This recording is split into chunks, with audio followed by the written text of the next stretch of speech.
Kitaristi Timo Tolkki tunnetaan Stratovarius-yhtyeestä. Dramaattisten käänteiden jälkeen miestä on kuultu erilaisissa kokoonpanoissa ja nyt hän julkaisee kansainvälisiä nimiä villisevän metallioopperan. Tervetuloa Timo Tolkki. Terve. Morjens. Moikka. Eka single ja musavideo tuli jo 25. maaliskuuta Enshrined My Memory, jossa laulaa Elise Ryd. Minkälainen palaute on ollut? No mitä on seurannut, niin se on jakanut mielipiteet. Eli silloin se on varmaan aika hyvä. Että en mä jaksa pahemmin seuralla noita ihmisten reaktioita biiseihin. Se riittää, kun tulee levy tekee kauppansa vai? Niin, no eihän ne enää tee kauppansa. Se on siinä. Mutta mulle se on, musiikin tekeminen on se tärkeä juttu. Että itseni ilmaiseminen sen kautta. No muut saa sitten hoitaa ne hilavitkuttimet siinä. Mennään tähän Timo Tolkkis Avalon-projektiin. Tässä on siis tällaisia hahmoja kuin Mikael Kiske, ex-Halloween ja Unisonic, Sharon Del Adel, Within Temptationista, Toni Kakkosonata, Arktikasta ja niin edelleen. Miten tämä ryhmä saatiin kasaan ylipäätänsä? No mä kysyin niiltä. Eli siis mulla on aika hyvä verkosto. Mä oon ollut tällä lailla, en tosin yhtä kauan kuin Lasse, mutta kumminkin yli 20 vuotta. Ja semmoinen verkosto on, eli yllättävän helppo oli saada nämä ihmiset mukaan. Ja se oli se avain tähän. Tuossa on 6 laulajaa samalla levyllä ja se oli aika haastavaa säveltää siihen. Miten se käytännössä sitten tapahtui, tämä itse levyttäminen? Tuliko ne teille laulamaan vai lauloiko ne kotona vai? No tässä oli tämä leading lady, tämä Elise Ryd, joka on siis ruotsalainen. Häntä mä kävin tuottamassa tuolla Örebrossa. Siellä oltiin viikko. Tehtiin lauluja ja sitten rytmioitosta äänitettiin Münchenissä Saksassa ja sitten pääosa laulajista teki omat. Siinä on 2 amerikkalaislaulajaa ja sitten Sharon on Hollannista. Kun sanoit, että levymyynnillä ei elä ja kuitenkaan siis levyt ei enää myy, sanotaan näin päin, niin et kuitenkaan lähde tämän ryhmän kanssa kiertämään millään tavalla tai tämän projektin Land of New Hope. No kyllä mä voisin lähteä, jos siellä löytyy rahaa jostain, mutta tuommoisen produktion tielle vieminen niin vaatii hirvittävän summan rahaa. Et jos on levyllä nostetta ja jos tuotteella on nostetta, niin silloin tietysti lähtisin kyllä, mutta ei tuommoista voi viedä johonkin 200 hengen paikkaa. Se ei tee sille oikeutta. Tämä on metallioopera ja tässä teemana on luonnonkatastrofien tuhoama ihminen ja jossa niin kuin maailmassa, jossa pieni joukko selviytyjiä etsii turvasatamaa, tämmöinen Mad Max-tyyppinen ajatus tulee yhtäkkiä. Niin. Miksi tämmöinen teema? No, eikö se ole aika ajankohtainen? Mä edustan sellaista näkökantaa, että ikävä kyllä mun mielestä ihminen tulee kuolemaan sukupuuttoon seuraavan 100 vuoden aikana. Okei. Mihin perustat näkemyksesi? Silmiini. Mä olin tänä aamuna muun muassa metsässä kävelemässä ja luonto on mulle hyvin tärkeä asia. Ja faktoihin myöskin. Eli siis jos meitä on 7 biljoonaa täällä ja maapallo kestää ehkä tommosen 2. Ja kaikki pitää niin kuin koko ajan lisää. Ja joka vuosi kaiken pitää kallistua. Tämä vaan kiihtyy. Toisaalta mä en halua rupea miksikään maailmanlopun profeetaksi. Eli ton levy voi ottaa myös ihan tavallisena heavy-levynä. Siinä on 10 hyvää biisiä mun mielestä. Ja 3. kerros on vielä tällainen, siinä on tämmöinen niin kuin metaforinen kerros tuossa tarinassa. Eli se ei ole ihan sitä, miltä se näyttää. Et kun ne tekstit lukee läpi, niin sitten se voi joillekin avautua, että missä se uuden toivon maa oikeastaan niin kuin sijaitsee.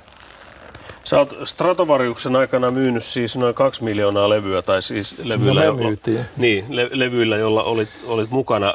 Minkälaista aikaa se oli no, niin kuin pääkopalle? Sä oot kirjoittanut tästä kaksisuuntaisesta mielialahäiriöstä, joka varmaan osittain hajottikin bändin, tai siis johti siihen, että lähdit siitä pois. Mutta se myös varmaan oli osaltaan niissä biiseissä, mitä mä kirjoitin bändille. Eli esimerkiksi, jos otetaan historiahenkilöitä, niin esimerkiksi Beethovenilla on uumaltu olleen tää. Ja olisiko Beethoven pystynyt kirjoittamaan 9. sinfoniaa ilman tätä. Et se, kuka musta on tullut tämän sairauden seurauksena tai ansiosta, niin en mä tiedä. Se on vähän niin kuin, että se miten tämän kanssa pystyy elämään, tämä on taiteilijoiden tauti. Ihan selvästi. Ja sä oot sanonut leikkisesti jossain, että kevyt metalli on pelastanut power metallin soittajan. Eli... No mä en itseäni silleen kategorisoisi miksikään power metallin soittajaksi. Mä teen musiikkia ja mä en niin kuin välitä kategorioista, mutta muut luo sitten nämä. Esimerkiksi metalliopera on formaatti ja käytännössä sillä ei ole mitään tekemistä esimerkiksi klassisen operan kanssa, jossa on dialogi eri henkilöiden välillä. Näitä myydään aika paljon, näitä metallioperoita, joista suuri osa on aika huonosti tehtyjä. Ja siinä on vain niin biisejä ja sitten pistetään se formaattileima. Mutta tässä mä oikeasti niin kirjoitin kynällä ja paperilla tarinan. Ja sitten itse asiassa pistin sen 3 osaa, että tästä tulee 2 vielä. Ja tää on se, mä aloitin lopusta, eli tää on se viimeinen. Okei, mikä se logiikka tähän? No se on tämmönen George Lucas-filosofia, eli sehän kirjoitti Tähtien sodan 6 osaa kerralla. Ja aloitti osasta 4, ja hyvin harva silloin huomasi sitä, kun siinä on nämä keltaiset tekstit, että siinä lukee Episode 4, New Hope. Mäkin olin silloin 12-vuotias. Kävin kattoo sen varmaan 15 kertaa leffateatterissa. Mutta se teki samalla tavalla. Se aloitti osasta 4 ja meni 5 ja 6, että mä aloitin nyt lopusta.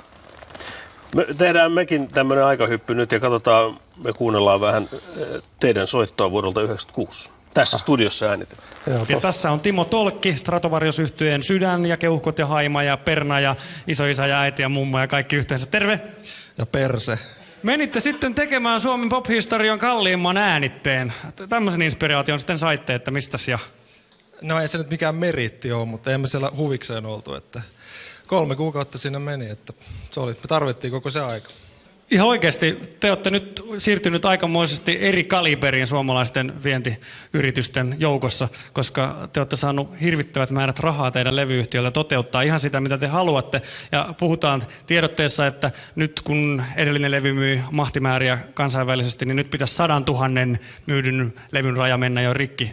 Ja ennakkotilaukset vaikuttaa siltä, että teidän unelma toteutuu. Onko tämä nyt jo hurjaa, että kaikki käy onneen? No onhan se hurjaa, mutta siis me ei ikinä sille suunnitella mitään. Ei me niinku ajatella levymyyntilukuja, kun me tehdään levyä. Et mitä tulee, niin se on sitten plussaa.